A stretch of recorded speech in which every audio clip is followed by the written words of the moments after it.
11 ნოემბერს ვენესუელამ ფართო მასშტაბიანი სამხედრო წვრთნები დაიწყო. წვრთნების მიზანია საკუთარი საჰაერო სივრცის დაცვა უცხო ქვეყნების აგრესიისგან. სამხედრო მანევრები შეერთებულ შტატებთან მზარდი დაძაბულობის ფონზე ტარდება. როგორც ცნობილია, ტრამპის ადმინისტრაციამ ვენესუელის მახლობლად კარიბის ზღვის წყლებში სამხედრო გემების გაგზავნის ბრძანება გასცა.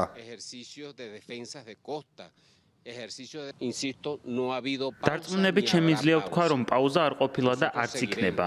ჩვენ მონდომებით გავაგრძელებთ მომზადებას ჩვენი სამშობლოს დასაცავად ყველა კუთხით, მიუხედავად საფრთხისა, მისი ინტენსივობისა, პროპორციისა და ასე შემდეგ. ამ მიზნით ჩვენ სხვადასხვა სცენარს განვიხილავთ. კვირის დასაწყისში შეერთებული შტატების თავდაცვის მდივანმა პიტ ჰექსეტმა განაცხადა, რომ ნარკოტიკებით ვაჭრობაში ეჭვმიტელ ნავებზე მორიგი თავდასხმის შედეგად აღმოსავლეთ წყნარ ოკეანეში 6 ადამიანი დაიღუპა. ბოლო მონაცემებით ამ ოპერაციის ფარგლებში თავდასხმების საერთო რაოდენობა 19-მდე გაიზარდა.